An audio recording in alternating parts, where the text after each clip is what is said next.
Hello ಎಲ್ರಿಗೂ ನಮಸ್ಕಾರ. Welcome to a slice of my day just for you day 14. ಇವತ್ತು ಸಿಹಿಗೆಣಸು, ಕ್ಯಾರೋಟ್ ಎಲ್ಲ ಕಾಳುಗಳನ್ನು ಬಳಸಿ ಕಟ್ಲೆಟ್ ಮಾಡಿದ್ದೆ. ಇದು ಜೇನುಗೆ ತುಂಬಾ ಇಷ್ಟವಾದಂಥದ್ದು. ಎಲ್ರಿಗೂ ಕೂಡ ಇಷ್ಟಪಟ್ಟು ತಿನ್ನಬಹುದಾದಂತಹ ಬ್ರೇಕ್ಫಾಸ್ಟ್ ಇದು. ಇನ್ನು ದೀಪಾವಳಿ ಹಬ್ಬ ಆಗಿದ್ರಿಂದ ಸ್ವಲ್ಪ ಏನಾದರೂ ಸ್ವೀಟ್ ಮಾಡೋಣ ಅಂದ್ಕೊಂಡೆ.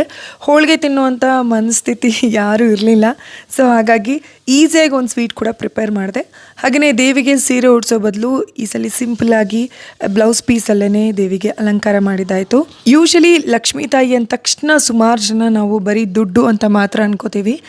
ಲಕ್ಷ್ಮೀ ತಾಯಿ ಅಂದರೆ ಅದು hard work, dedication, discipline, honesty, ಚಂದವಾಗಿ ಬದುಕುವ ಛಲ, ಕಷ್ಟ ಸಹಿಷ್ಣುತೆ ಇದೆಲ್ಲವೂ ಕೂಡ ಲಕ್ಷ್ಮೀ ದೇವಿಯ ಸಂಕೇತ ಆಗಿರುತ್ತೆ. ಇನ್ನು ಬಾಗಿಲಿಗೆಲ್ಲ ತೋರಣ ಹಾಕಿ ಇವತ್ತು ನಾನು ಕಾಜು ಬರ್ಫಿ ಮಾಡಿದೆ. ತುಂಬಾ ಸುಲಭವಾಗಿ ಮನೇಲೇ ಮಾಡಿದೆ.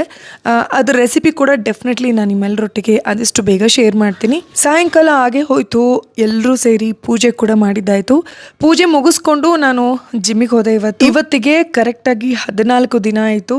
ನಾನು ಒಂದಿನೂ ಮಿಸ್ ಮಾಡಿದೆ. ಅಟ್ಲೀಸ್ಟ್ 30 ಮಿನಿಟ್ಸ್ ವಾಕ್ ಆದರೂ ಮಾಡಿ ನಾನು ಕಂಟಿನ್ಯೂಟಿ ಇಟ್ಟಿದ್ದೀನಿ ಎಕ್ಸಸೈಸ್ ವಿಷಯದಲ್ಲಿ. ಇವತ್ತು ಸ್ವಲ್ಪ ವಿಭಿನ್ನವಾದ ಎಕ್ಸಸೈಸ್ಗಳನ್ನು ಟ್ರೈ ಮಾಡಿದ್ದಾಯಿತು.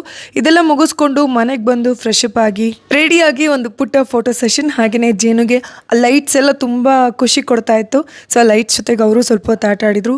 ಇಡೀ ದಿನ ತುಂಬ ಲವ್ಕೆಯಿಂದ ಖುಷಿಯಾಗಿ ಹೋಯ್ತು. ನಿಮ್ಮೆಲ್ರಿಗೂ ಆ ಲಕ್ಷ್ಮೀ ತಾಯಿಯ ಕೃಪಾ ಕಟಾಕ್ಷ ಇರಲಿ, ಎಲ್ರಿಗೂ ಒಳ್ಳೇದಾಗಲಿ. ಹಾಗೆಯೇ ಎಲ್ರಿಗೂ ದೀಪಾವಳಿ ಹಬ್ಬದ ಶುಭಾಶಯಗಳು.